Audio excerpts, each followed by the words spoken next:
दोस्तों बहुत बहुत स्वागत है आपका इस वीडियो में। तो चलिए इस वीडियो की शुरुआत करते हैं बिना किसी भी देरी के। दोस्तों पहला ही क्वेश्चन आपसे करंट अफेयर्स का पूछा है कि भारतीय विज्ञान कांग्रेस 2020 का आयोजन कहाँ हुआ था। तो दोस्तों उत्तर का ऑप्शन नंबर डी बेंगलोर। देखिए भारतीय विज्ञान कांग्रेस का हर साल आयोजन होता है और 2020 वाला आयोजन जो है बेंगलोर में हुआ था, याद रखिएगा। और राज्य का नाम पूछे तो कर्नाटक। अगर मान लीजिए ऑप्शन में जगह का नाम ना दे, पूछे किस राज्य में हुआ था, तो कर्नाटक में हुआ था। चलिए आगे बढ़ते हैं।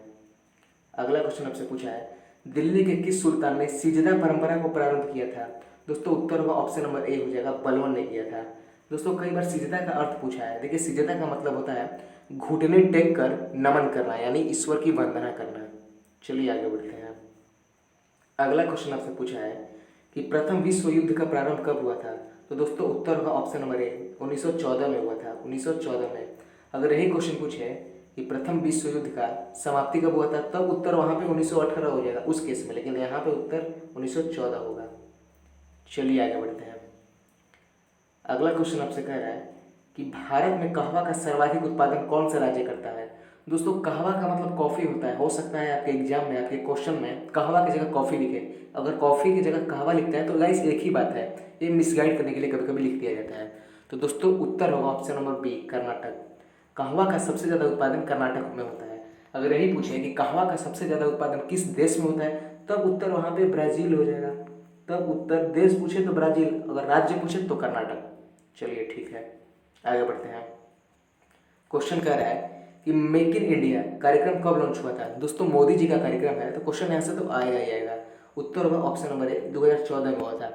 और किसने लॉन्च किया था, तो मोदी जी ने। मोदी जी का मतलब होता है नरेंद्र मोदी जी ने। चलिए आगे बढ़ते हैं। अगला क्वेश्चन आपसे बढ़िया पूछा है कि कोणार्क मंदिर किस देवता को समर्पित है। दोस्तों कोणार्क मंदिर सूर्य भगवान को समर्पित है, ऑप्शन नंबर सी हो जाएगा।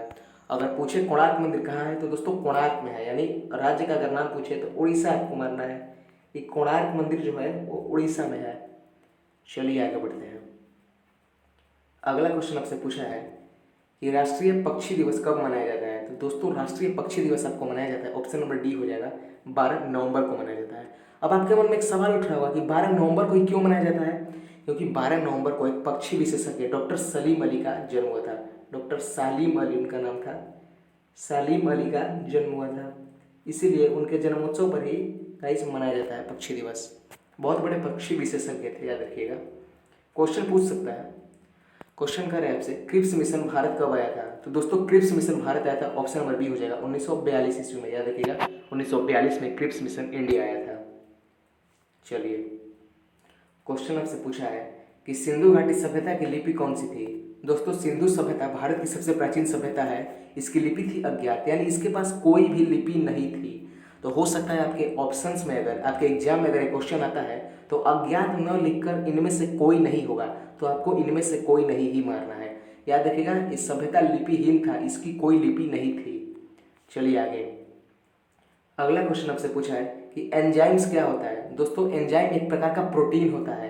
याद रखिएगा ऑप्शन नंबर डी हो जाएगा। ये बहुत बार क्वेश्चन रिपीट होता है, जीएस का फेवरेट क्वेश्चन है।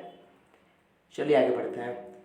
अगला क्वेश्चन आपसे पूछा है और आज का लास्ट क्वेश्चन है कि रवि दहिया किस राज्य से संबंधित है। दोस्तों रवि दहिया ने हाल ही में कुश्ती में गाइस रजत पदक जीता है ओलंपिक्स में।